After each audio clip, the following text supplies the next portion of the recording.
मुर्शिदाबाद नाम का एक छोटा सा शहर था। वहां दो चोर ललनपुर नाम के गांव से भागकर आ जाते हैं। भाई चमन, अब हम गांव से शहर आ गए। अब हमें छोटी मोटी चोरियां नहीं करनी होंगी। अब हम बहुत बड़ा हाथ मारेंगे और बहुत अमीर हो जाएंगे। पर कालिया भाई, आपने ये शहर ही क्यों चुना? ये तो एक छोटा सा शहर है। हमें कोई बड़े शहर चलना चाहिए जहाँ खूब माल हो। अरे नहीं चमन, इस शहर में मेरी जान पहचान के बहुत सारे चोर रहते हैं, इसीलिए ये शहर चुना। और यहाँ पर लोगों के पास पैसा, गाड़ी, गहने भी बहुत है। चल, हम भी चलकर कोई जगह ढूंढ लेते हैं। आज रात वहीं पर चोरी करेंगे। फिर वे दोनों चोरी करने के लिए कोई घर ढूंढने लगते हैं। थोड़ी देर में उन्हें एक बंगला दिखता है। कालिया भाई, देखो इस बंगले के बाहर ताला लगा हुआ है। जरूर इस बंगले का मालिक कहीं बाहर गए हुए होंगे। आज हम इसी घर में चोरी करेंगे। हाँ भाई, ठीक कहते हो। पहले भोलेनाथ के मंदिर चलकर आशीर्वाद ले लेते हैं, फिर आज रात अपने धंधे की शुरुआत यहीं से करते हैं। फिर वे दोनों रात होने पर उसी बंगले के पास पहुंच जाते हैं। चमन भाई, चल जल्दी से दीवार से कूद जा, आज हम अमीर होने वाले हैं।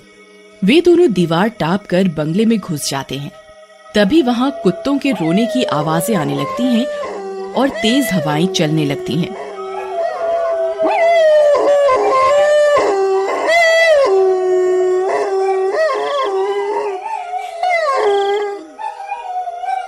अरे कालिया भाई, बंगले में घुसने का दरवाजा तो खुला है।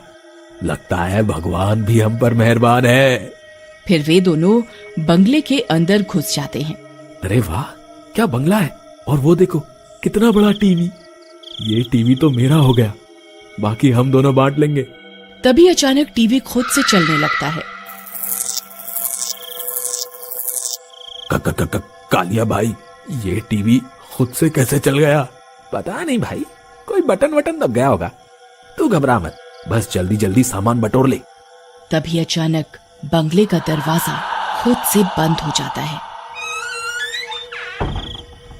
और चमन डर के मारे कालिया की गोद में आ जाता है। कालिया भाई, मुझे तो बहुत डर लग रहा है। चलो यहाँ से भाग चलते हैं। अब तो मुझे भी डर लग रहा है। पहले तुम नीचे उतरो भाई, तब तो भागेंगे यहाँ से। फिर अचानक उस टीवी में एक चुड़ैल आ जाती है।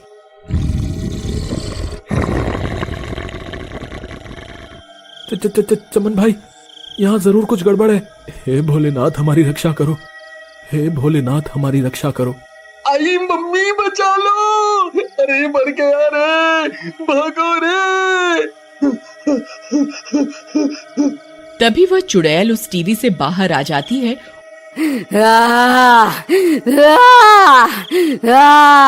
और उन दोनों को पैर से पकड़ लेती है।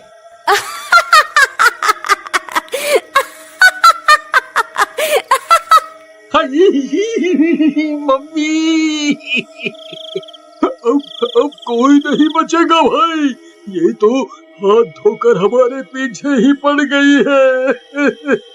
बहुत दिन बाद कोई इंसान आया है। मेरी भूख तो मिटा दो। चुड़ैल जी, क्षमा कर दो हमें, हमसे गलती हो गई चुड़ैल जी। आज के बाद हम चोरी करना ही छोड़ देंगे, हमें जाने दो चुड़ैल जी। पर चुड़ैल उनकी नहीं सुनती। अरे मर गया रे! अरे छोड़ दे चुड़ैल, अरे बच्चे की जान लेगी क्या? अरे छोड़ दे, तेरा दास बेटे। अरे गाँव वालों, बचा बचा बचा! वह चुड़ैल चमन को खा जाती है और कालिया के शरीर को अपने वश में कर लेती है और वह एक भूतिया चुड़ैल बन जाता है। अब मैं मचाऊंगी तबाही, मेरे इंसानों की भूख आज 10 साल बाद मिटी है। अब मैं रोज इंसानों को खाऊंगी। तभी अचानक वहां चुड़ैलों की देवी प्रकट हो जाती है। आखिर तेरी तपस्या रंग लाई। अब तुझे इस टीवी की कैद से आजादी तो मिल गई और तुझे इंसानी शिकार करने के लिए एक शरीर भी मिल गया। लेकिन तुझे अपनी इंसानी भूख इसी बंगले में मिटानी होगी और रोज रात 12 बजे इंसानी शरीर छोड़कर इस टीवी में जाना होगा। अगर ऐसा ना हुआ तो तू पाताल लोक में चली जाएगी। बिल्कुल देवी जी, मैं इस बात का ख्याल रखूंगी। फिर वह चुड़ैल कालिया का भेष धारण करके अपने अड्डे की ओर निकल जाती है। वहां और भी चोर होते हैं। फिर अगले दिन, क्यों कालिया भाई, कल तो मोटा हाथ मार लिया, कहाँ गया वो तुम्हारा जोड़ीदार चमन? वो अपने गांव चला गया, उनकी माँ की तबीयत खराब थी। अच्छा, तो आज रात का क्या प्लान है? अब चोरी नहीं करोगे? हाँ हाँ करेंगे ना, चोरी नहीं करेंगे तो जिएंगे कैसे? आज तुम मेरे साथ चलना है। क्यों सरदार जी, आज चला जाऊं कालिया के साथ?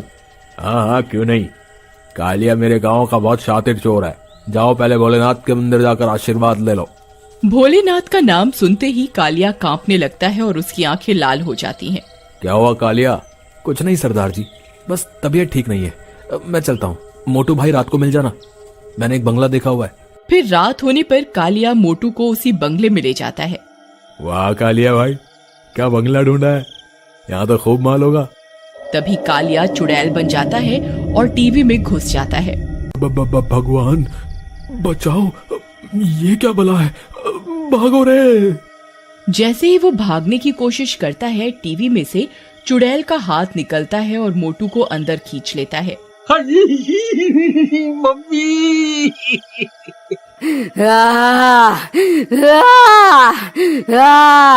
और वह चुड़ैल उसे चट कर जाती है। कालिया अपने अड्डे पर दोबारा पहुंच जाती है। फिर अगली सुबह होने पर, अरे कालिया तुम आ गए, मोटू कहाँ रह गया? मोटू सारा चोरी का माल लेकर रफू चक्कर हो गया। उसके मन में लालच आ गया, सरदार जी आज रात मैं बंटी के साथ जाऊंगा चोरी करने, मैंने एक नया बंगला देखा है। ठीक है, जाकर भोलेनाथ का आशीर्वाद ले लो। कालिया फिर से कांपने लगता है और उसकी आंखें लाल हो जाती हैं। भोलेनाथ का नाम सुनकर वह वहां से निकल जाता है। सरदार को यह बात अटपटी लगती है कि मोटू लालच करेगा। मोटू मेरे साथ 10 साल से चोरियां कर रहा है, लेकिन वो बेईमान कैसे हो सकता है? और भोलेनाथ का नाम सुनकर इस कालिया को क्या हो जाता है? ये तो भोलेनाथ का भक्त है, आज रात मुझे इसका पीछा करना होगा। फिर रात होने पर कालिया बंटी को लेकर उसी बंगले की ओर निकल जाता है। चोरों का सरदार भी उनका पीछा करता है। थोड़ी देर में वे बंगले के अंदर चले जाते हैं और सरदार खिड़की में से उन्हें देख रहा होता है। फिर अंदर पहुंचते ही, अरे वाह, ये तो बहुत आलीशान बंगला है, पर यहाँ ये खून कैसे पड़ा है?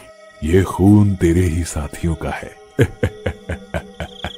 फिर कालिया चुड़ैल में बदल जाता है और टीवी में घुस जाता है। उसे देखकर बंटी थर-थर कांपने लगता है। कालिया भाई, आप टीवी में कैसे घुस गए? मुझे जाने दो, मैं तो एक शरीफ सा चोर हूँ। यह टीवी मेरी जान है और तू मेरा खाना, तुझे कैसे जाने दो प्यारे? हाँ? फिर चुड़ैल बंटी को भी खा जाती है। खिड़की से सरदार यह सब देख और सुन लेता है। मुझे कुछ करना पड़ेगा, नहीं तो ये चुड़ैल हम सब चोरों को एक एक करके खा जाएगी। मैं यहाँ सुबह आऊंगा। फिर सुबह होने पर कालिया को सोता देख सरदार उसी बंगले पर पहुंच जाता है और उस टीवी को हथौड़े से फोड़ देता है और वापस आकर कालिया के गले में भोलेनाथ के रुद्राक्ष की माला डाल देता है। थोड़ी ही देर में वह चुड़ैल भस्म हो जाती है और पाताल लोक पहुंच जाती है।